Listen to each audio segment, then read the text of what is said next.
तो यहाँ आए। अच्छा, तो ये है जूनियर का हेल्पिंग हैंड मूर्ति।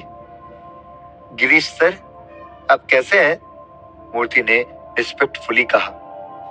अरे, तुम लोग इतनी फॉर्मेलिटी मत करो, आप सब लोग आराम से बैठ जाओ और वेटर को हम सब की सेवा करने दो, कमिश्नर गिरीश ने कहा। बैठने के बाद कमिश्नर गिरीश ने पहले जूनियर से माफी मांगी और कहा, जूनियर, तुमने आते ही डिपार्टमेंट के लोगों की गलतफहमी दूर करने की कोशिश की, लेकिन ब्यूरो के बीच में कुछ चीजें हैं जिन्हें दूर नहीं किया जा सकता।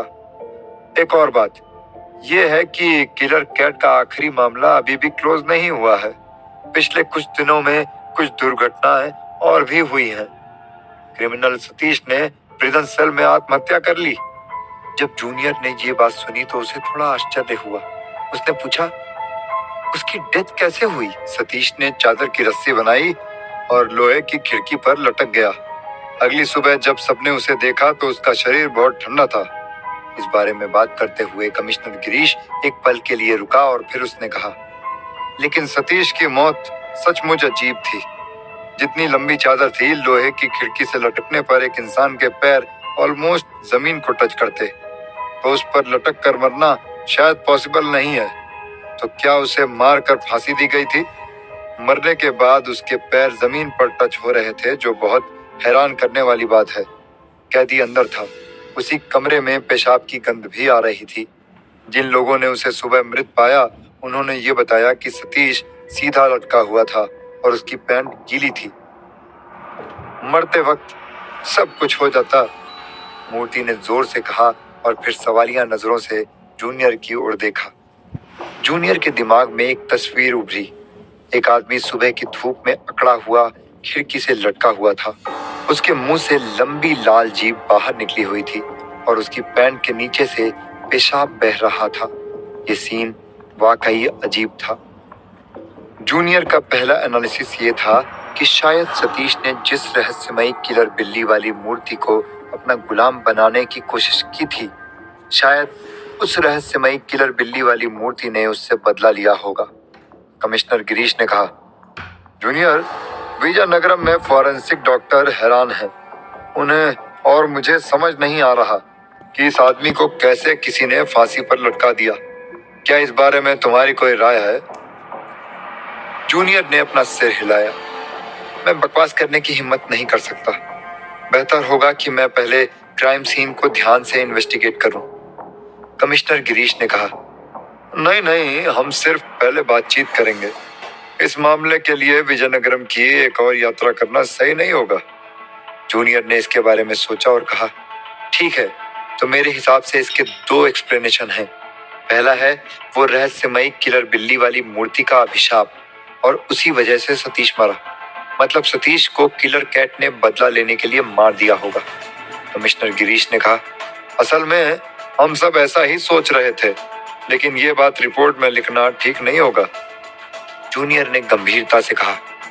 दूसरी थ्योरी ये है कि विजयनगरम समुद्र के करीब है और इसी वजह से वहां का मौसम ह्यूमिड है। सतीश ने जब फांसी लगाई तो सुबह की ओस गिरने के बाद रस्सी नमी से खिंच गई थी। और सिर्फ यही नहीं, फांसी पर लटके सतीश की रीढ़ की हड्डी भी थोड़ी खिंच गई होगी। ये दोनों बातें ध्यान देकर सोचने पर ये कंक्लूजन निकलता है कि इसीलिए हवा में लटके हुए सतीश का पैर सुबह के समय जमीन को टच कर रहा था। और ये सब देखकर सबको ये शक हुआ कि किसी ने उसे मौत के घाट उतारने के बाद फांसी पर लटका दिया।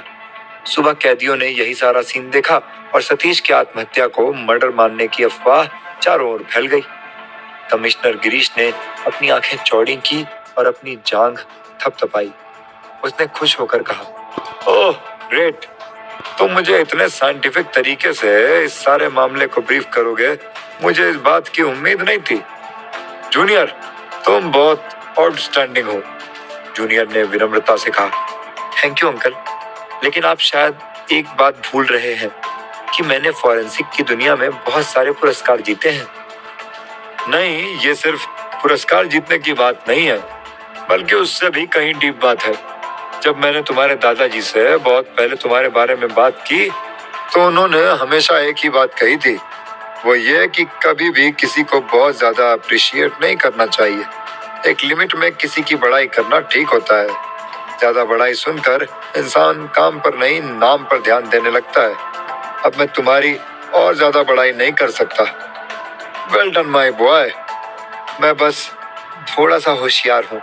मैं अभी भी अपने दादाजी की तरह काबिल बनने की मंजिल से बहुत दूर हूँ, जूनियर ने जवाब देते हुए कहा। इसी समय सत्या ने हंसकर कहा, गिरीश सर, हम सब उस किलर कैट वाले मामले के बारे में फिर से बात क्यों कर रहे हैं? कमिश्नर गिरीश हंसे और कहा, इस बुरी बात के लिए मैं जिम्मेदार हूँ। क्या करें, हम पुलिस वालों को क्राइम के मामले को डिस्कस किए बिना खाना हजम नहीं होता। कमिश्नर गिरीश ने जूनियर से कुछ देर बातचीत की। उन्होंने पिछले 2 वर्षों में उनकी लाइफ में आए हुए बदलावों के बारे में उसे बताया। उन्होंने स्पेशली बताया कि लक्ष्मी अब सूर्यबाग में फॉरेंसिक मेडिसिन की पढ़ाई कर रही है। लक्ष्मी उनकी बेटी है। वो लगभग जूनियर की उम्र की है। जूनियर हाई स्कूल की गर्मियों की छुट्टी के दौरान कुछ समय के लिए कमिश्नर गिरीश के घर गया था और वो कुछ समय तक लक्ष्मी के साथ रहा था।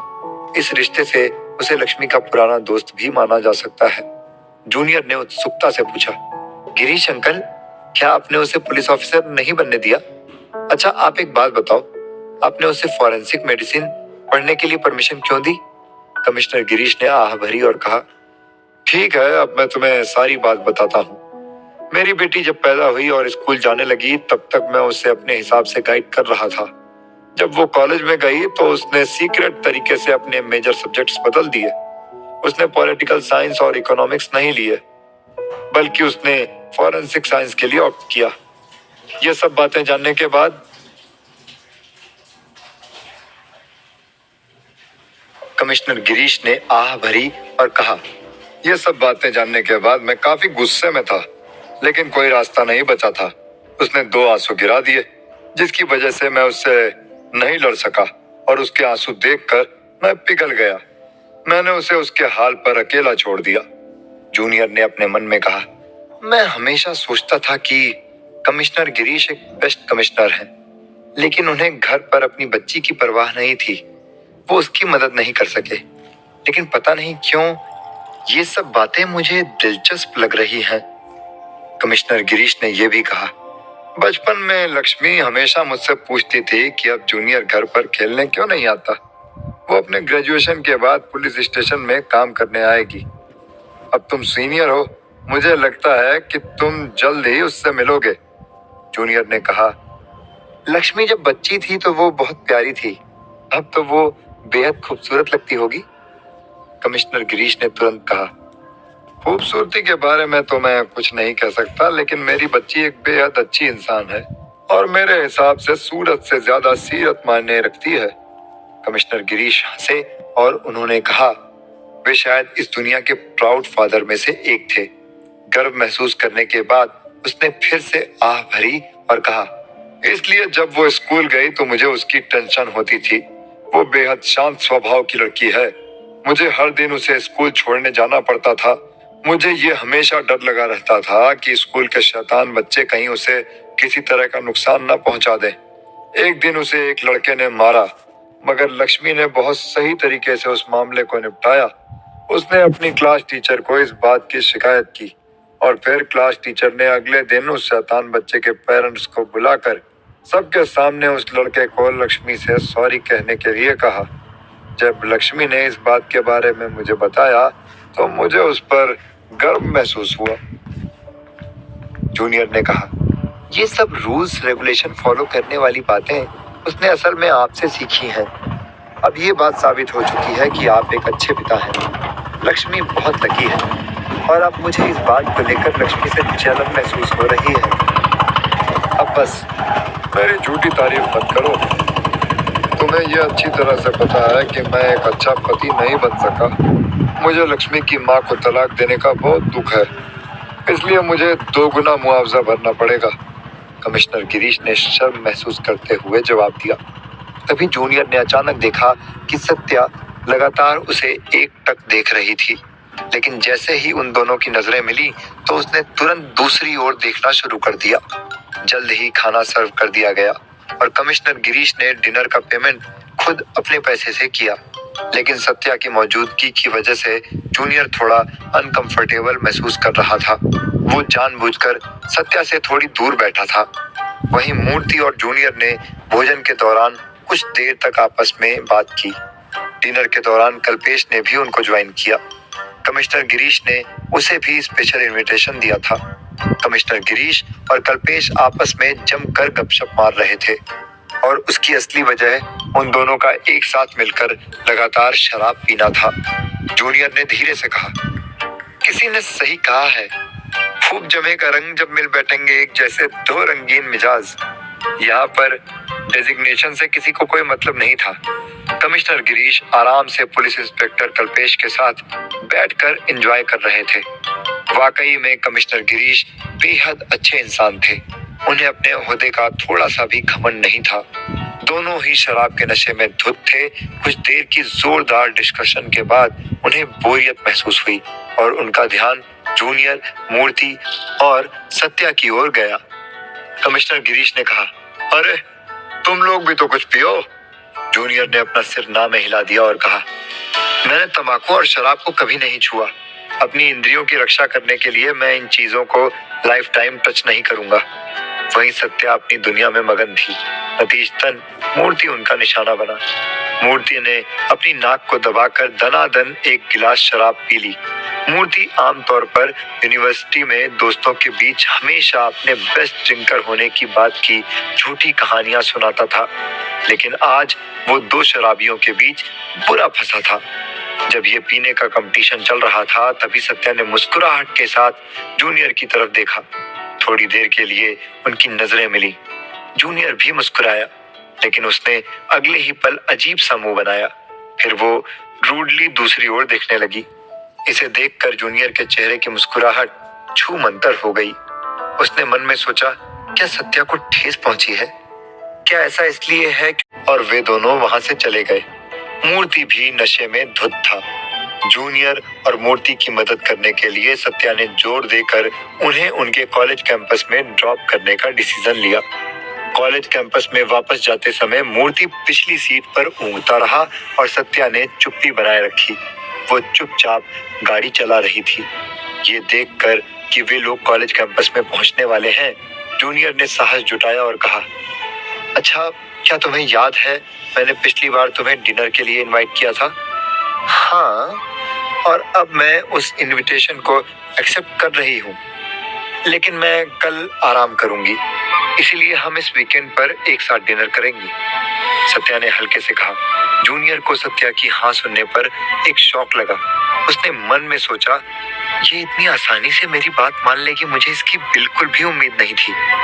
थोड़ी हिम्मत जुटाकर जूनियर ने क्लैरिफिकेशन देते हुए कहा, मैं तुम्हें एक बात बताना चाहता हूँ। मैं कमिश्नर गिरीश की बेटी को इसलिए जानता हूँ क्योंकि जब मैं एक स्कूल गोइंग लड़का था तो मैं उसके साथ खेलता था। सत्या ने कहा, क्या तुम बेवकूफ हो? तुम्हें ऐसा क्यों लगता कि मैं जेलस हूँ? और वैसे भी भला मैं क्यों तुम्हारे रिलेशनशिप की फिक्र करूंगी? हम कोई गर्लफ्रेंड बॉयफ्रेंड नहीं है। जूनियर ने बहुत अजीब तरीके से अपना सिर खुजाया।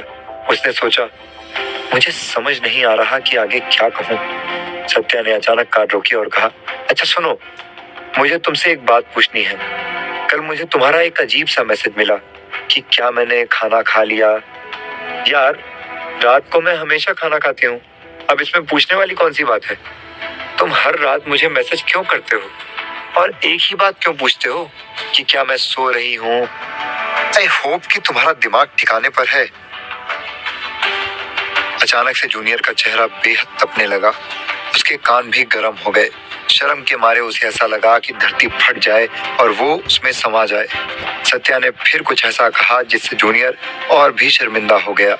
उसने कहा, जूनियर, क्या तुम मेरा पीछा करते हो? जूनियर ने महसूस किया कि उसके पूरे शरीर का खून उसके सिर के ऊपर तक बेहद तेज प्रेशर में बह रहा था और उसके गाल इतने गर्म थे कि उस पर आसानी से एक अंडे को फ्राई किया जा सकता था। नहीं तो, जूनियर ने घबराते हुए कहा। सत्या मुस्कुराई और आगे बढ़कर उसने जूनियर के कंधे को थपथपाया। उसने कहा, क्या तुम लड़कियों का पीछा करने से डरते हो? यकीन नहीं होता कि तुम इतने बड़े फट्टू हो। ध्यान से सुनो, मैं तुम्हें एक खास बात बताती हूँ। रेवेन्यू डिपार्टमेंट के एक ऑफिसर ने मुझे प्रपोज करने के लिए पिछले साल सीधे मेरे पुलिस स्टेशन में गुलाबों से भरी हुई एक गाड़ी भेजी थी। और सिर्फ यही नहीं, उसने मुझे ये भी कहा था कि अगर मैं नहीं मानी तो वो पुलिस स्टेशन में एक बैनर लगवा देगा और उस पर सत्या आई लव यू लिखकर पूरी दुनिया के सामने अपने प्यार का इजहार करेगा।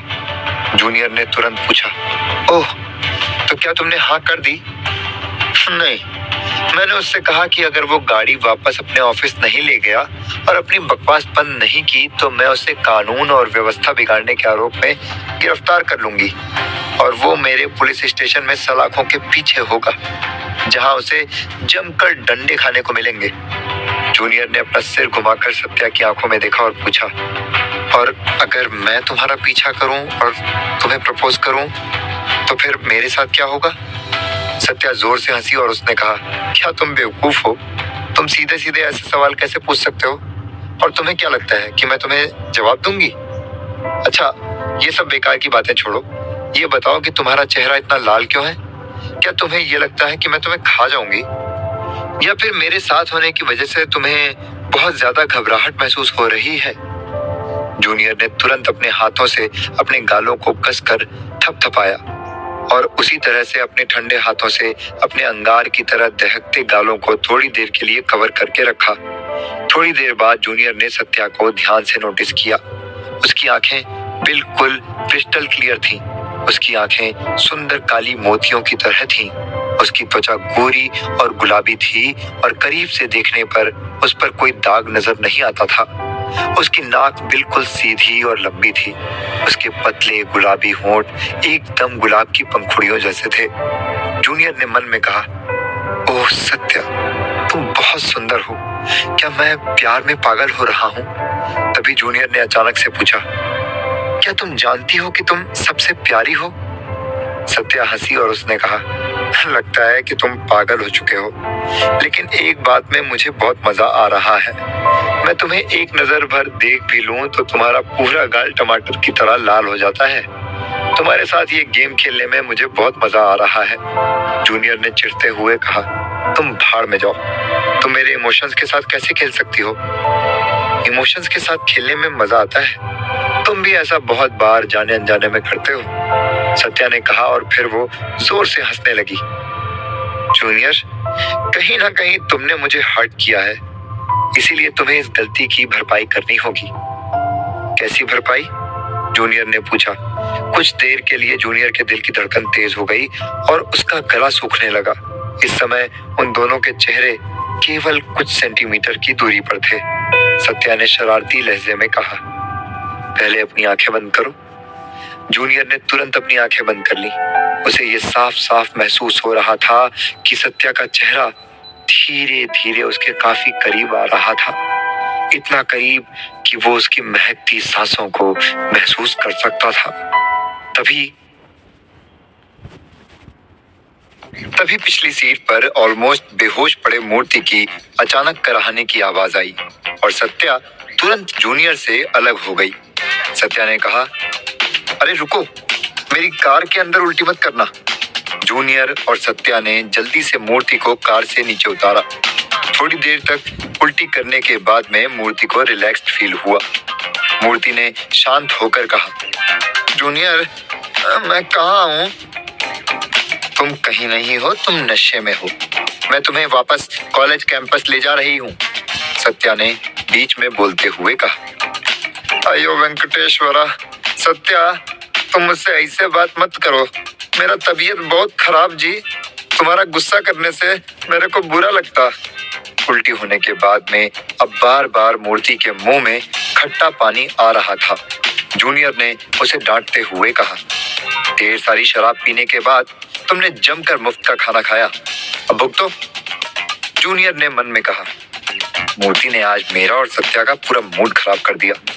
ये कबाब में हड्डी के सिवा और कुछ नहीं। सत्या और जूनियर काफी देर तक खामोश रहे।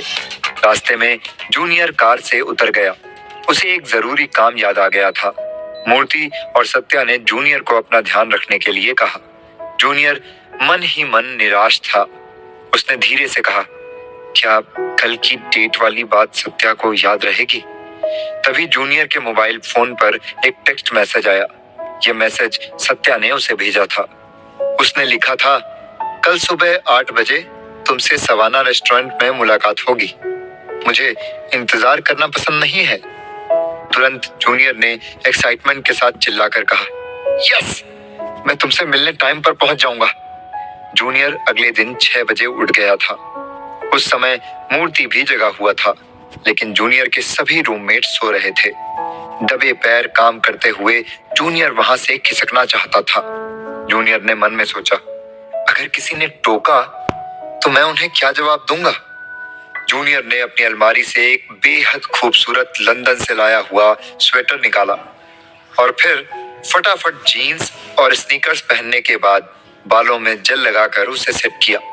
एकदम टिप टॉप होने के बाद जूनियर सवाना रेस्टोरेंट पहुंच गया। वहां वो एंट्रेंस पर खड़ा होकर सत्या का इंतजार करने लगा। थोड़ी देर के अंदर सत्या वहां पहुंच गई। पहली नजर में जूनियर उसे पहचान नहीं पाया था। सत्या ने आज एक सफेद लंबी बाजू वाली शर्ट पहनी थी। उसके ऊपर एक बेहद खूबसूरत लाल रंग की छोटी सी जैकेट पहनी थी और नीचे पतली सफेद जीन्स पहनी थी। आज सत्या की बेहद खूबसूरत लंबी टांगे और ज्यादा अट्रैक्टिव लग रही थी। उसने व्हाइट कलर के गुची के शूज पहने थे। उसने फ्रेमलेस चश्मा पहना था और उसके कंधों पर एक छोटा सा ज़ारा का बैग था। सत्या सिर्फ ब्रांडेड चीजें ही इस्तेमाल करती थी। आज वो एक कॉलेज गोइंग खूबसूरत लड़की जैसी दिख रही थी। उसे देखकर कोई भी ये नहीं कह सकता कि वो एक एसीपी है जो दिन रात क्रिमिनल्स की बैंड बजाकर रखती है। जूनियर ने मुस्कुराते हुए कहा, तुम बेहद पंक्चुअल हो। तुम यहाँ पर कितनी देर से खड़े हो? सत्या ने पूछा। मैं बस अभी थोड़ी देर पहले ही यहाँ आया हूँ। जूनियर मुस्कुराया और फिर उसने कहा, तुम चश्मा क्यों पहनती हो? क्या तुम्हारी आई साइट वीक हो चुकी है? जूनियर ने सत्या के चश्मे के फ्रेम को ठीक करने में मदद की। सत्या ने कहा, मैंने इसे तब खरीदा था जब मैं एक बिजनेस सूट को बदलने के लिए एक शॉप पर गई थी। मैंने इसे वहां अपनी इच्छा से पहना था। जब मैंने इसे पहना तब मैंने ये महसूस किया कि इसे पहनने के बाद में मैं एक कॉलेज गोइंग स्टूडेंट लग रही थी, इसलिए मैंने इसे खरीद लिया। तो फिर अब बोलो, क्या मैं एक कॉलेज की स्टूडेंट लग रही हूँ या नहीं? जूनियर ने अपना सिर ना में हिलाया। क्यों? सत्या ने पूछा। अरे तुम्हारे बिहेवियर और कॉलेज स्टूडेंट के बिहेवियर में जमीन आसमान का अंतर है। जूनियर ने ईमानदारी से कहा, तुम सबसे हटकर हो। अगर तुम खुद को 7 पर्दों में छिपाना चाहो तो भी नहीं छिपा सकती। सत्या इस कॉम्प्लीमेंट को सुनकर शर्म से पानी पानी हो गई। थोड़ी देर की चुप्पी के बाद जूनियर ने पूछा, अच्छा ये बताओ, क्या तुम यहीं पास में रहती हो? सत्या को आश्चर्य हुआ। उसने पूछा, तुम्हें कैसे पता? पॉइंट नंबर 1, तुम गाड़ी से नहीं आई। पॉइंट नंबर 2, तुम्हारे जूते जरूरत से ज्यादा साफ हैं। और लास्ट पॉइंट ये है कि तुम्हारे बाल अभी भी गीले हैं, इसलिए मुझे लगता है कि तुम घर से पैदल चलकर यहाँ तक आई हो। जूनियर ने पूरा एनालिसिस करते हुए कहा। सत्या हंसी और उसने कहा, अच्छा बाबा, मान लिया। तुम्हारे पास शेरलॉक होम्स को भी रंगे हाथों पकड़ने की पारखी नजर है। हाँ, मेरी फैमिली यहीं पास में रहती है, हालांकि मैं अकेले कहीं और रहती हूँ। इसका मतलब तुमने एक घर खरीद लिया है? जूनियर ने पूछा। हाँ, सत्या ने सिर हिलाया और कहा। जूनियर थोड़ी देर के लिए आश्चर्यचकित रह गया। उसने अपने मन में कहा, ऑरवेल कमर्शियल बिल्डिंग सूर्य बाग के सबसे महंगे अपार्टमेंट में से एक है। वहां के रेजिडेंशियल और कमर्शियल कॉम्प्लेक्स के दाम आसमान छूते हैं। वहां रहने वाले लोग काफी अमीर हैं। ऐसा लगता है कि सत्या का परिवार काफी रिच है। क्या तुमने नाश्ता कर लिया? सत्या ने पूछा। नहीं, जूनियर ने अपना सिर हिलाया। चलो फिर पास के मैकडॉनल्ड्स में चलते हैं, सत्या ने सुझाव देते हुए कहा। जूनियर ने कहा, ओके, लेट्स गो देयर। उन दोनों ने जैसे ही नाश्ता खत्म किया तब उसका बिल सत्या ने चुकाया। उसने एक टेढ़ी सी स्माइल के साथ पूछा, जूनियर, अब आगे का क्या प्लान है? कल रात जूनियर ने आज के घूमने फिरने के प्लान को लेकर थोड़ा होमवर्क किया था। जूनियर ने इस बात की रिसर्च करने के लिए इंटरनेट के मैप्स का इस्तेमाल किया कि वहां कौन सी घूमने लायक जगह है। तो सारे ऑप्शंस देखने के बाद उसे ऑनलाइन सर्च में मूवी देखना, शॉपिंग मॉल जाना और कुछ पार्क जाना जैसे विकल्प मिले। एक गहरी सांस लेकर जूनियर ने सत्या से पूछा, क्यों ना हम एक फिल्म देखने जाएं? फिल्म देखने के बाद लंच टाइम हो जाएगा।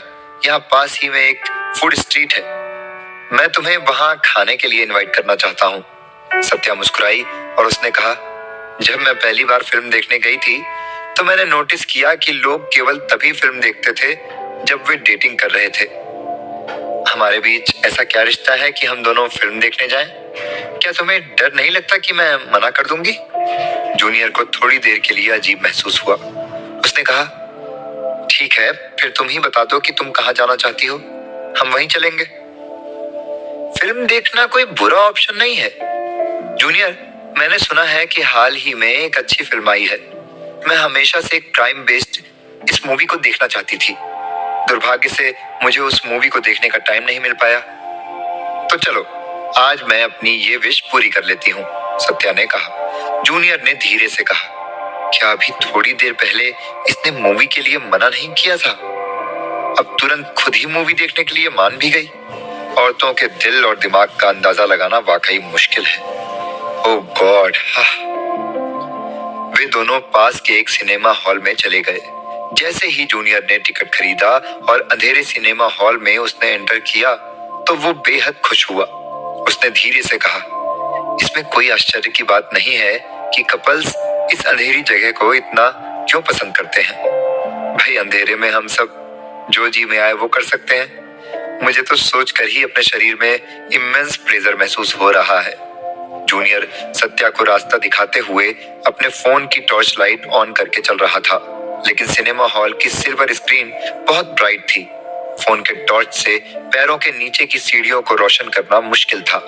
सत्या ने अपने होंठ भींचे और कहा, अरे तुम ये टॉर्च वॉर्च का चक्कर छोड़ो, सीधे सीधे मेरा हाथ पकड़ो और मुझे सीट तक ले चलो। फिर उसने अपना हाथ जूनियर के हाथों में दे दिया। जूनियर ने उसका सॉफ्ट हाथ पकड़ लिया। सत्या के हाथ को पकड़ने का ये मौका उसे दूसरी बार मिला था। जूनियर का छोटा सा दिल बुलेट ट्रेन की स्पीड से ज्यादा तेज धड़कने लगा। रात में देखने की बेहतरीन कैपेबिलिटी वाली आंखों की वजह से जूनियर को आसानी से उनकी सीट मिल गई।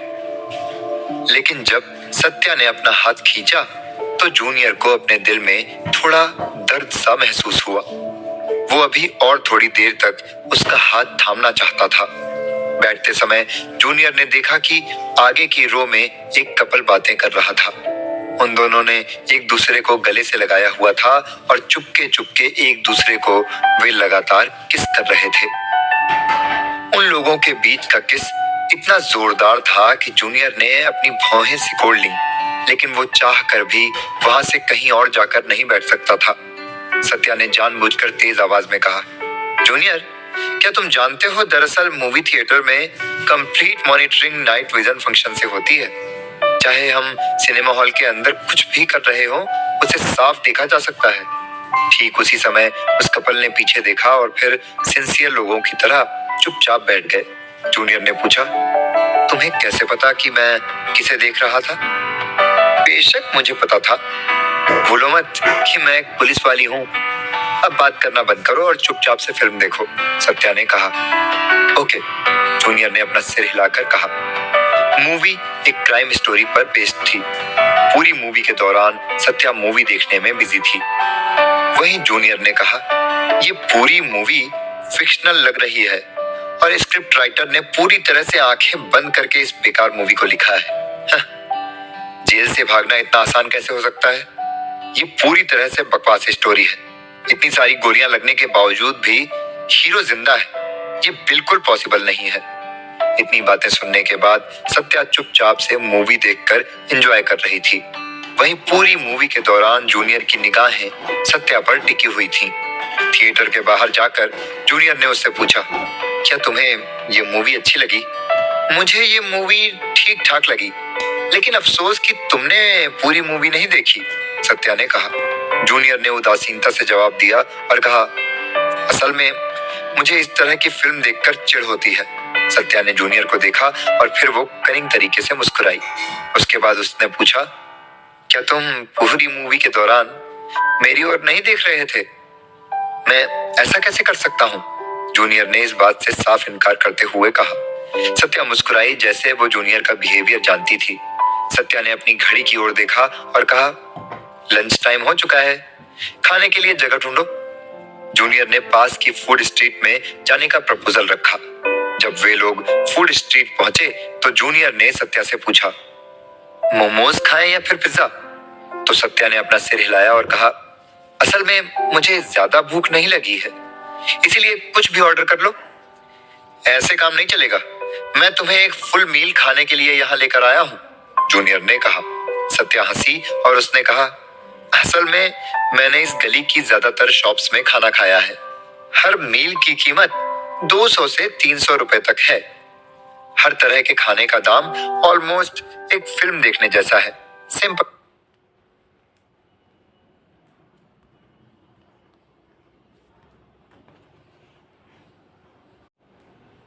क्या सोचना? जूनियर ने कहा, क्या तुम वीकेंड पर हमेशा मेरे साथ खाना खा सकती हो? सत्या ने सुझाव देते हुए कहा, जूनियर, तुम्हें अभी प्रॉपर पेमेंट नहीं मिलती है, वहीं दूसरी ओर मुझे रेगुलर सैलरी मिलती है। हम वीकेंड पर एक साथ खाना खा सकते हैं, मगर ये खाना क्या तुम मेरे लिए खरीदने की बजाय मेरे घर आकर बना सकते हो? जूनियर ने अपना सिर खुजलाया और कहा, नहीं। जूनियर ने कहा, नहीं, क्योंकि मैं खाना नहीं बना सकता। इसके बारे में सोचने के बाद जूनियर के दिमाग की ट्यूबलाइट जली। उसे पता चला कि सत्या साफ तौर पर जूनियर को अपने घर में आने के लिए इनवाइट कर रही थी और इस प्रपोजल को जूनियर ने गलती से मना कर दिया था।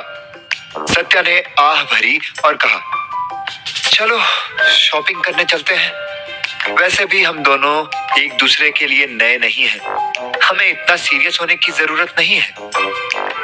ओके, जूनियर ने कहा। सत्या और जूनियर चुपचाप सड़क पर चले जा रहे थे। वे दोनों अपनी अपनी सोच में डूबे हुए थे। उनके पास कहने के लिए कुछ नहीं था। तभी सत्या ने पूछा, क्या तुमने पहले कभी लड़कियों के साथ रोड क्रॉस नहीं की है? नहीं, लेकिन ये बात तुम्हें कैसे पता? जूनियर ने कहा, यहाँ तक कि मैं कभी किसी लड़की के साथ शॉपिंग के लिए भी नहीं गया हूँ। कल रात जूनियर ने स्पष्ट रूप से कल्पना की थी कि आज वो सत्या के साथ इस प्यार भरे रिलेशनशिप में प्रोग्रेस करेगा, लेकिन असल में वो फिलहाल थोड़ा हेल्पलेस महसूस कर रहा था। दोनों एक साथ चुपचाप बस रोड पर अंधाधुंध चले जा रहे थे और वे ये समझ नहीं पा रहे थे कि आपस में क्या बात करें। अचानक जूनियर को ये एहसास हुआ कि वो पोस्टमार्टम एग्जामिनेशन के अलावा अन्य चीजों के बारे में बहुत कम जानता है। असल में उसे एक भी मूवी एक्टर का नाम नहीं पता था। वो एक बोरिंग आदमी था। घूमते घूमते वे घने पेड़ों और शांत वातावरण वाले एक पार्क में पहुंचे। सत्या ने कहा, अब बस, मैं अब थक चुकी हूँ और आराम करना चाहती हूँ। जूनियर ने पास में एक छोटा सुपरमार्केट देखा और कहा, क्या तुम्हें प्यास लगी है? मैं तुम्हारे लिए कोल्ड ड्रिंक लेकर आता हूँ। सत्या हंसी और उसने कहा, यकीन नहीं हो रहा कि कोई मेरी इतनी चिंता कर रहा है। जूनियर ने सिर हिलाया और कहा, थोड़ी देर यहीं पर रुको, इधर उधर मत घूमना, मैं बस यूं गया और यूं आया। इतना कहने के बाद जूनियर जल्दी से सुपरमार्केट गया और 2 कोल्ड ड्रिंक की बोतलें खरीदी। हालांकि जब वो लौटा तो उसने पाया कि सत्या वहां से गायब थी और उसका छोटा सा बैग जमीन पर गिरा हुआ था। यहाँ वहां तलाशने के बाद जूनियर ने सत्या को ढूंढ निकाला। उसके पीछे धीरे से जाकर उसने सत्या के कंधे पर उसका छोटा सा बैग रख दिया और उसे देखते हुए कहा, मत छुपो, मुझे पता था कि तुम इन झाड़ियों में छुपी हुई हो। पास की झाड़ियां थोड़ी हिल गईं। सत्या दोनों हाथ अपनी पीठ के पीछे रखकर उसमें से बाहर निकली और मुस्कुराते हुए उसने बोला, तुम्हें कैसे पता चला कि मैं यहाँ हूँ? मुझे तो लगा कि मैं आसानी से तुम्हें बेवकूफ बना दूंगी। जूनियर ने कहा, पॉइंट नंबर 1, तुम्हारे कंधे पर जब ये बैग टंगा हुआ था तब मैंने ये नोटिस किया था कि इसका बेल्ट बहुत ही पतला है। अगर कोई जबरदस्ती इसे खींचेगा तो ये टूट जाएगा। मगर अभी जब तुम्हारा बैग जमीन पर गिरा हुआ था तो वो बिल्कुल इंटैक्ट था। पॉइंट नंबर 2, तुम इतनी कैपेबल पुलिस ऑफिसर हो कि अगर तुम्हारे साथ कोई जबरदस्ती करने की कोशिश करेगा तो झड़प होगी और आसपास के लोगों को इस बात का जरूर पता चल जाता। Last but not the least, मुझे झाड़ियों में से तुम्हारी खुशबू आ रही थी। मेरी खुशबू? सत्या ने धीरे से कहा, लेकिन मैं कभी भी परफ्यूम का इस्तेमाल नहीं करती हूँ। ये शरीर की गंध है, इसका परफ्यूम से कुछ भी लेना देना नहीं है। क्या आई बात समझ में? जूनियर ने सत्या को समझाते हुए कहा। सत्या ने थोड़ी देर जूनियर के साथ मजाक किया। वे दोनों एक साथ कुछ पलों के लिए एक बेंच पर बैठ गए। सत्या ने जम्हाई ली और कहा, ये हफ्ता बहुत ज्यादा हेक्टिक था। मुझे ऐसा लग रहा है कि कहीं अंडरग्राउंड हो जाऊं, एक अंधेरी कोठी में, जहां कम से कम 4 रातों के लिए लगातार सोती रहूं और एक हफ्ते के बाद वापस ड्यूटी ज्वाइन करूं। मुझे यकीन नहीं होता कि तुम कल्पना की दुनिया में रहती हो। तुम एक क्राइम ब्रांच की एसीपी हो और इस तरह की आराम करने वाली बात तुम्हारे लिए सिर्फ एक सपना है। ये हकीकत में नहीं हो सकता। हर एक पल कहीं ना कोई क्राइम घट रहा है। अब ऐसे में तुम जैसे पुलिस ऑफिसर्स के लिए आराम हराम होता है। जूनियर ने रिलैक्स्ड होकर कहा। जूनियर, क्या तुम्हें लगता है कि छोटी मोटी जगह पर, मतलब झुग्गी झोपड़ियों में जो क्राइम होता है, तो क्या उन लोगों को न्याय मिल पाता है? शायद नहीं। सिर्फ हाई प्रोफाइल केसेस में बारीकी से जांच की जाती है। बाकी सारे केसेस को शुरू से ही ओपन एंड शट केसेस माना जाता है। जब कोई पुलिस ऑफिसर या तुम जैसा कोई एडवाइजर मर जाता है, मुझे तो लगता है उस मामले को भी कोई खास इंपॉर्टेंस नहीं दी जाती। अब इतने करप्शन में हम जैसे ईमानदार पुलिस वाले अगर दिन रात काम करके थक जाते हैं और आराम की बात सोचें, तो इसमें क्या बुरा है? हर जगह पर काम सिलेक्टिव बेसिस पर हो रहा है। अगर तुमने मुझे डेट की बात नहीं की होती तो मैं आराम से घर पर अभी सोती। सोना मेरा फेवरेट टाइम पास है, सत्या ने कहा।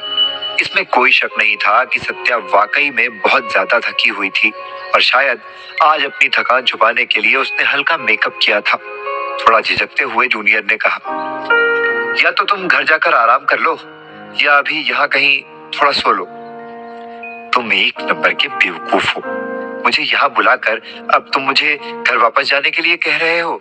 सत्या मुस्कुराई और कहा, अभी सुपरमार्केट चलकर उन लोगों से कहेंगे कि वे हमें उनका स्टोर रूम दे दें, ताकि वो कमरा खोलकर मैं वहां थोड़ी देर आराम कर लूंगी।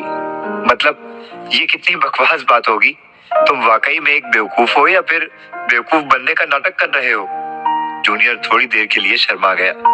हालांकि उसे पता था कि सत्या उसे फिर से चिढ़ा रही थी।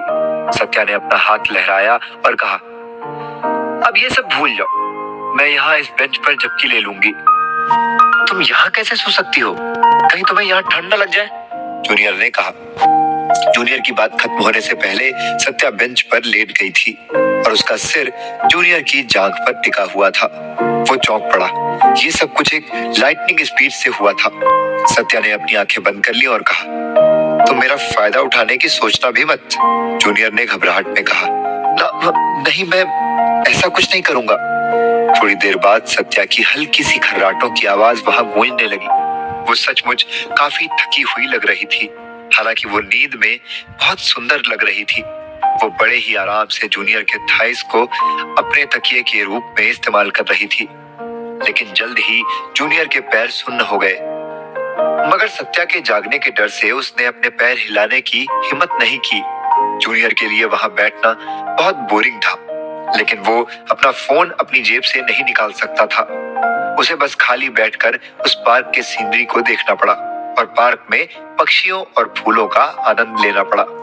सत्या 2 घंटे तक सोई रही। इस दौरान एक बूढ़ा आदमी जो वहां एक्सरसाइज कर रहा था, वो जूनियर के सामने से गुजरा।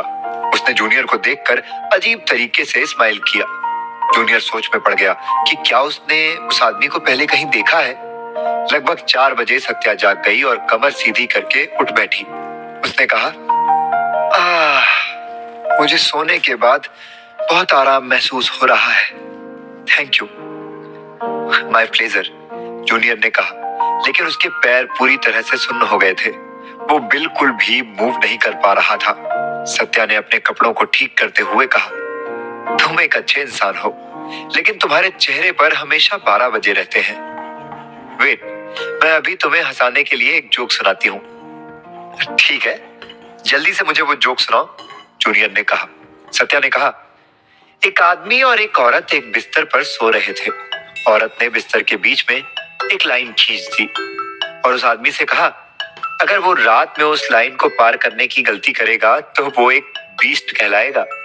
इसकी वजह से अगली सुबह औरत ने देखा कि उस आदमी ने अपनी सीमा नहीं लांघी।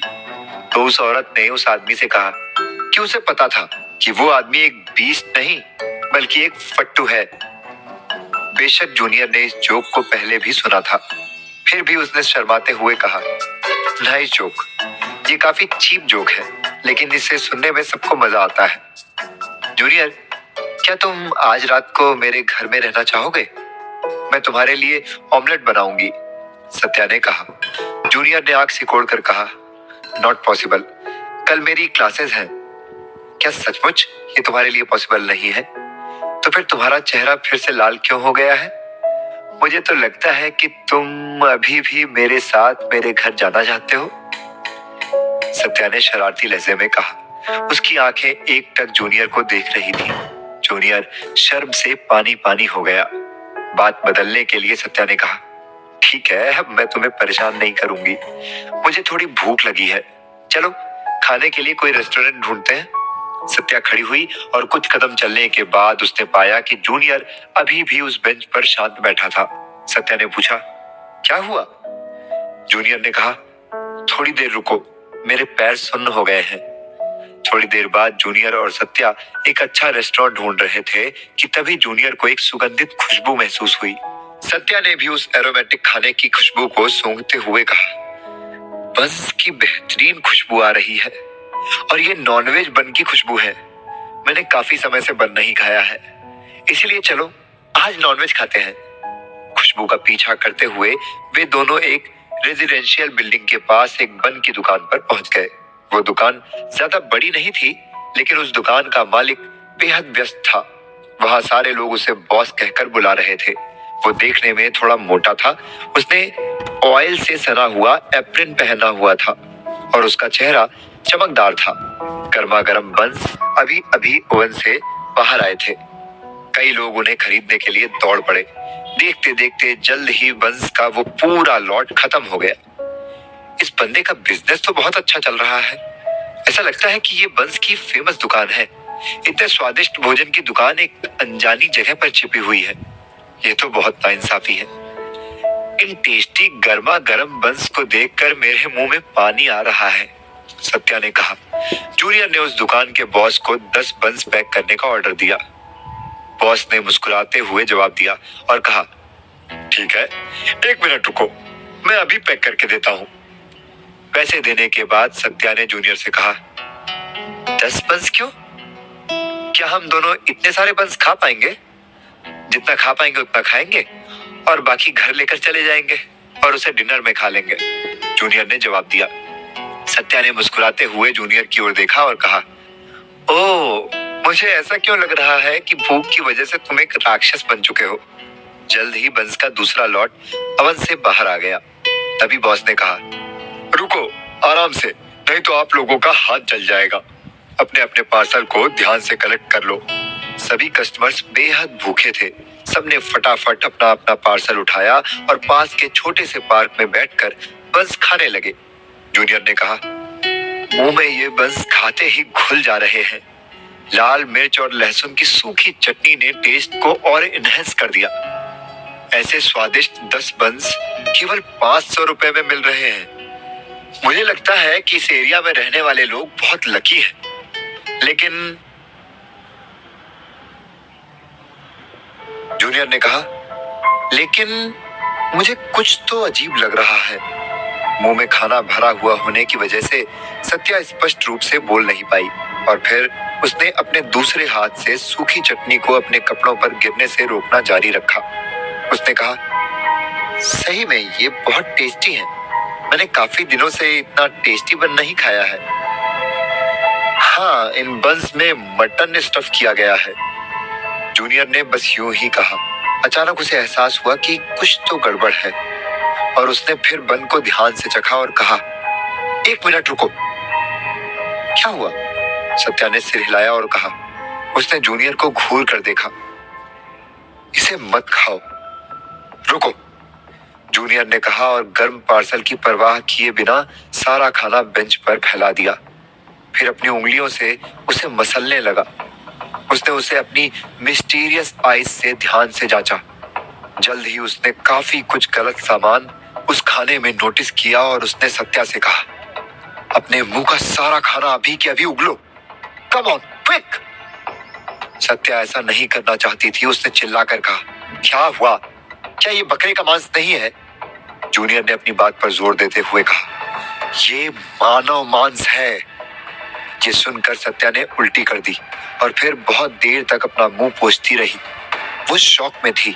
उसने तुरंत पूछा, क्या तुम्हें इस बात का पूरा यकीन है?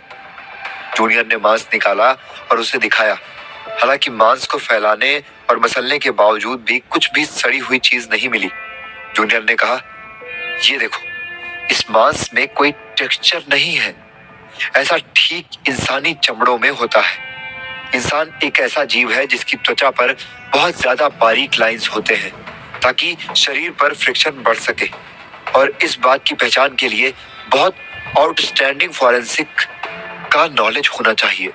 सत्या ने एक गहरी सांस ली और कहा, मैं तो किसी और ही परेशानी में फंसी हुई हूँ। इन सारे कस्टमर की बात तो दूर, मैंने भी शुरू में खाना खाते वक्त जमकर इस मांस को खा लिया। अब मुझे अपने हेल्थ को लेकर बहुत ज्यादा टेंशन हो रही है। सत्या, जल्द से जल्द पुलिस टीम को बुलाओ, जूनियर ने कहा। ओके, ऐसा लग रहा है जैसे अब फिर से छुट्टियां खत्म हो गई और अब एक लंबे केस का सिलसिला शुरू हो चुका है, सत्या ने मुस्कुराते हुए कहा। सत्या ने पुलिस टीम को कॉल किया। पुलिस के आने से पहले उसने सीधे अपना आईडी कार्ड बॉस को दिखाया। बॉस, तुम्हारा नाम क्या है? ये बंस बेचना बंद कर दो, सत्या ने कहा। बॉस ने कहा, मेरा नाम वेंकट है, मगर क्या हुआ है? आप क्यों मुझ गरीब का बिजनेस बंद करवा रही हो? आप मेरे पेट पर क्यों लात मार रही हो? बंस खरीदने के लिए इंतजार कर रहे कस्टमर्स कंफ्यूज्ड थे। उन्होंने उत्सुकता से पूछा, क्या हुआ? जूनियर उन सभी को असलियत बताने वाला था कि तभी सत्या ने उसे आंख मारी और सच्चाई न कहने की विनती की। जूनियर ने मन में कहा, मानव मांस के बंस की बात सुनकर लोग बहुत ज्यादा डर जाएंगे। मुझे डर है कि सच्चाई बताने पर लोगों में दहशत फैल जाएगी, इसीलिए मैं चुप रहूंगा। सत्या ने वहां खड़े लोगों से कहा, आप लोग शांत हो जाओ। पुलिस को कुछ संदेह है कि यहाँ कुछ गैर कानूनी काम चल रहा है। इस मामले की जांच होने तक ये दुकान फिलहाल बंद रहेगी। एक आदमी ने कहा, आखिर असली मामला क्या है? क्या आपको इस समय किसी को गिरफ्तार करना है? दूसरे आदमी ने कहा, वेंकट एक लॉ अबाइडिंग सिटीजन है, आपके पुलिसकर्मी को कोई गलतफहमी हुई है? तीसरे आदमी ने कहा, जाइए कहीं और जाकर आप असली अपराधी को पकड़े, हमें बंस खरीदने दो। मैं काफी पहले 20 बंस के पैसे पे कर चुका हूँ, बेकार में मेरा नुकसान मत करो। चौथे आदमी ने कहा, हाँ, मेरा परिवार भी मटन बंस खाने के लिए बेसब्री से इंतजार कर रहा है। कोई भी सत्या की बात मानने को तैयार नहीं था। तभी सत्या ने परेशान होकर जूनियर की ओर देखा। वो बेहद लाचार महसूस कर रही थी। अंत में थक हार कर उसने आंखों ही आंखों में इशारा करके जूनियर से मदद मांगी। जूनियर ने आगे बढ़कर कहा, हमें संदेह है कि वेंकट के बंस में प्लेग वाले मटन का इस्तेमाल किया गया है। बेहतर होगा कि आप इसे अब और ना खाएं, नहीं तो आपको एक संक्रामक बीमारी हो जाएगी। ये सुनते ही सभी के होश उड़ गए। भीड़ में से एक आदमी ने कहा, प्लेग वाला मटन? क्या आप श्योर हैं?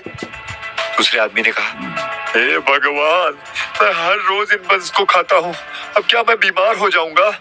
बेशक अभी भी कुछ लोगों को ये सब जानने के बाद में भी कोई फर्क नहीं पड़ रहा था। एक ने कहा, ये कोई बड़ी बात नहीं है, मैंने ट्रेंच ऑयल, सूडॉन ब्रेड भी खाया है। मैं किसी भी तरह के जानवर के मांस को खाने से नहीं डरता। इस बात से बहुत से लोग सहमत थे। जूनियर ने धीरे से सत्या से कहा, हालांकि इंटरनेट पर अक्सर मजाक उड़ाया जाता है कि इंसान जहरीले नहीं होते हैं, मगर हकीकत में ये सिर्फ एक मजाक है।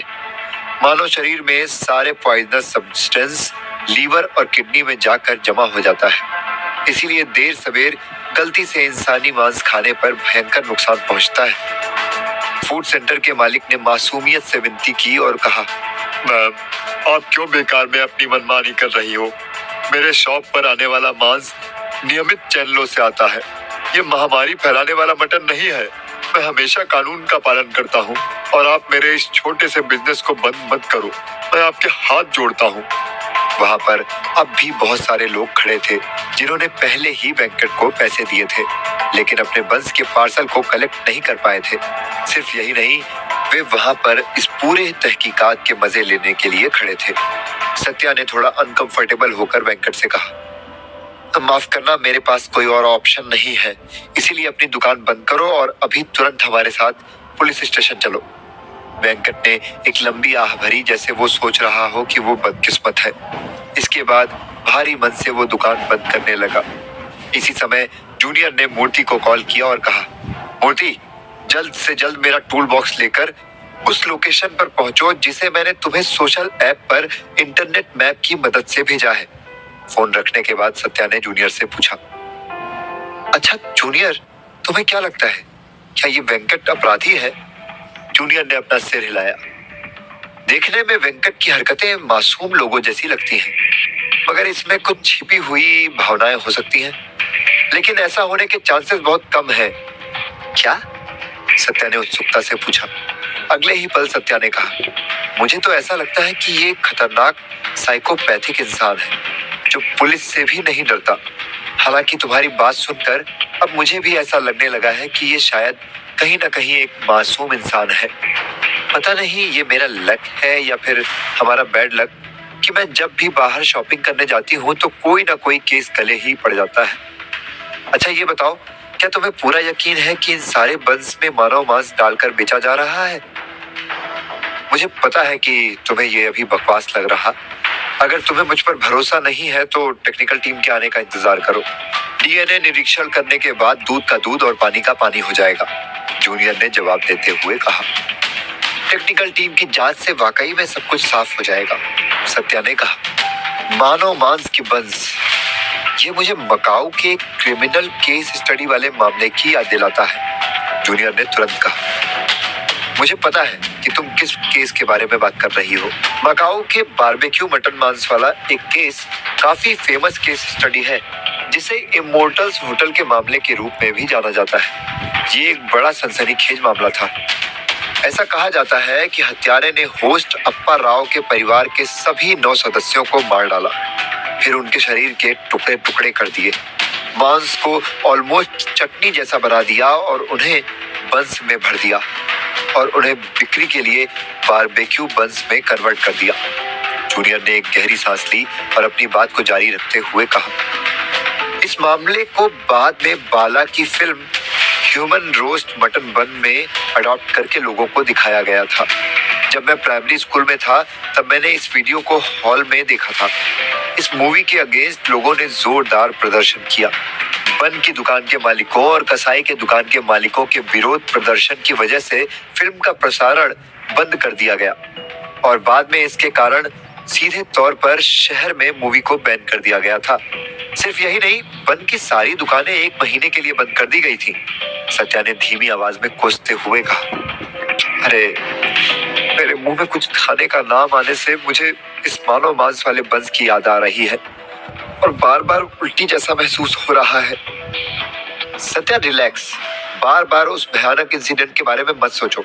जो हो गया सो हो गया, जूनियर ने कहा। पता नहीं, लाइफ में बहुत बार ऐसा कुछ हमारे साथ होता है जिसे हम चाह कर भी नहीं भूल पाते, सत्या ने जूनियर की आंखों में देखा और कहा। एक पल के लिए वे दोनों एक दूसरे में खो से गए। जूनियर का चेहरा फिर से टमाटर की तरह लाल हो गया। थोड़ी देर बाद कई पुलिस की गाड़ियां वहां आ पहुंची और उन पुलिस वालों ने वहां खड़ी हुई भीड़ को पीछे हटने के लिए कहा। जूनियर ने तकनीकी समूह से आए हुए चैतन्य की ओर देखा। उसने चुटकी लेते हुए कहा, सत्या मैम ने इतने सुंदर कपड़े पहने हैं, आप दोनों यहाँ एक साथ, क्या आप डेटिंग कर रहे हैं? नहीं, सत्या ने बीच में बोलते हुए कहा। तभी जूनियर ने तुरंत कहा, हम दोनों यहाँ क्या कर रहे थे, इससे तुम्हारा कोई संबंध नहीं। सत्या और जूनियर ने अलग खड़े होकर बात की। चैतन्य शर्मिंदा था। उसने कहा, ठीक है, मैं पहले एक नमूना लूंगा और उसका परीक्षण करने के लिए उसे लैब में ले जाऊंगा। सत्या ने वेंकट से आगे की पूछताछ करने के लिए एक पुलिस अधिकारी को डिटेल किया। फिर वे बन की दुकान में गए और सर्च शुरू कर दी। दुकान के पीछे किचन था। जूनियर ने दरवाजे को धक्का दिया। वहां एक साफ काउंटर टॉप था जिस पर ताजा लपेटे हुए बंस, कोनों में आटे के ढेर और पैक किए हुए पार्सल्स का एक बैग रखा हुआ था। जूनियर ने कुछ बंस को मसला, फिर उसके बाद उसने उसे सूंघा। सत्या ने पूछा, क्या कुछ मिला? जूनियर ने कहा, इन सभी बंस में मानव मांस है और इसमें से भारी मसाले की ही खुशबू आ रही है, जिसका उपयोग औषधीय जड़ी बूटियों में किया जाता है। कोई आश्चर्य नहीं कि ये इतना सुगंधित क्यों है, सत्या ने कहा और उसे मिचली महसूस हुई। उसने अचानक अपने मुंह पर हाथ रख लिया और बाहर जाकर कई बार उल्टी की। उसने फिर पूछा, क्या तुमने पहले मानव मांस का स्वाद चखा है? क्या तुम पागल हो? ऐसे कैसे हो सकता है? जूनियर ने कहा, मानव मांस को पहचानने का सिर्फ एक सरल नियम है जो मैंने तुम्हें पहले ही बता दिया। स्टोर में जांच करने पर कुछ भी नहीं मिला। वे लोग वेंकट के पास गए। वो गिड़गिड़ाते चेहरे के साथ रो रहा था और पुलिस से विनती कर रहा था। उसने कहा, सर, मैं असल में नहीं जानता कि मानव मांस कैसा होता है। मैंने कोई गलत काम नहीं किया है, प्लीज मुझे छोड़ दो। एक पुलिस अधिकारी ने वेंकट की सारी जानकारी सत्या को देते हुए कहा, ये वेंकट 48 साल का हो चुका है। ये अपनी पत्नी और बच्चों के साथ रहता है। ये 20 साल की उम्र में सूर्य बाग में काम करने आया था। इसने एक हेल्पर के रूप में बंस बनाकर बेचने की शुरुआत की और इसने पेस्ट्री बनाने की स्किल भी सीखी। बाद में इसने अपनी खुद की एक दुकान शुरू की और तब से ये बंस बेचने के लिए हर दिन जल्दी उठता है। बहुत मेहनत करके इसने जो भी पैसा कमाया, इसने उसे अपने घर वालों को दिया। वेंकट ने बीच में बोलते हुए कहा, मैं बेहद सावधानी से इन बंस को बनाता हूँ। मैं और मेरा परिवार रोज इसे खाते हैं। अब ऐसे में भला मैं इसमें मटन की बजाय मानव मांस क्यों स्टफ करूंगा? प्लीज मेरा विश्वास करो, मैं एक बेकसूर इंसान हूँ। सत्या के इंटेरोगेशन सेशन को जूनियर चुपचाप खड़ा होकर देख रहा था। जूनियर ने धीरे से कहा, वेंकट शायद सच बोल रहा है। ऐसा लगता है कि मांस का कारखाना ही असली प्रॉब्लम की जड़ है। सत्या ने रेस्टोरेंट मालिक वेंकट से मांस के कारखाने की जानकारी मांगी। सत्या को लगा कि खोज का दायरा थोड़ा बड़ा होगा। तभी जूनियर ने वेंकट से पूछा, क्या एक ही व्यक्ति हर दिन मांस पहुंचा रहा था? जवाब वही था जिसकी जूनियर को उम्मीद थी। वेंकट ने तुरंत सर हिलाते हुए कहा, अयो, ये सच, मेरे को केवल एक आदमी मांस डिलीवर करता। तभी जूनियर ने तुरंत पूछा, क्या तुम जानते हो कि वो व्यक्ति कौन है और वो कहाँ रहता है? वेंकट ने सिर हिलाते हुए जवाब दिया, अयो, मेरे को नहीं मालूम कि वो किधर रहता, लेकिन मेरे को उसका नाम मालूम। उसका नाम केशव। उसको सब केशव बुलाता। वो काला और थोड़ा पतला दिखता और उसको ज्यादा हंसना पसंद नहीं आता। वो पिछले 6 महीनों से मेरे को मांस पहुंचाता। अयो, और उसके बारे में मेरे को कुछ मालूम नहीं। जूनियर ने सत्या से नोट पैड पर वो नाम नोट करने के लिए कहा। वेंकट को केशव कहाँ रहता था इसकी जानकारी नहीं थी, लेकिन उसने बताया कि वो हर 3 दिन में मांस की सप्लाई करने के लिए इधर आता है। वो आज सुबह मांस की सप्लाई करने के लिए आया था और अब वो 3 दिन बाद यहाँ आएगा। तभी सत्या ने जूनियर से पूछा, आगे हमें क्या करना चाहिए? जूनियर ने जवाब देते हुए कहा, मांस पहुंचाने वाले केशव पर मुझे शक है। मुझे लगता है कि अब हमारे पास जांच करने के लिए 3 दिशाएं हैं। सबसे पहली ये कि हम केशव के बारे में जानकारी लेने के लिए मांस कारखाने में जाएं, लेकिन मुझे नहीं लगता कि इससे कोई फायदा होगा। दूसरी ये कि पिछले 3 महीनों में यहाँ जितने भी लोग गायब हुए हैं उनके बारे में पता लगाना। आखिरी वाला रास्ता सबसे कठिन और मुश्किल है कि हम इस क्षेत्र के चारों ओर किसी भी छोड़ी गई मानव हड्डियों या आंतरिक अंगों के होने का पता लगाएं। जूनियर के मन में चल रहे इतने जांच के तरीकों को सुनकर सत्या ने उसकी तरफ हैरानी से देखा और हल्के से मुस्कुराई। तभी जूनियर ने सत्या से पूछा, तुम मुझे देखकर इस तरह से हंस क्यों रही हो? सत्या ने फिर उसकी तरफ देखा और मुस्कुराते हुए कहा, मैं सोच रही हूँ क्या तुम सुबह भी वैसे ही थे जैसे अभी हो? जूनियर ने सत्या की बात सुनकर अपना सिर झुकाया और हल्के से मुस्कुराते हुए बोला, ये व्यक्ति का व्यक्तित्व विभाजन है, स्प्लिट पर्सनैलिटी। सत्या हैरान थी। उसने पूछा, तुम्हारा व्यक्तित्व विभाजित है? तभी जूनियर ने सत्या को समझाते हुए कहा, मेरे ही नहीं, सभी का व्यक्तित्व विभाजित होता है। वास्तव में हर कोई अलग अलग समय पर एक अलग भूमिका निभाता है। इसे व्यक्तित्व विभाजन कहते हैं। लेकिन ये पैथोलॉजिकल व्यक्तित्व विभाजन से अलग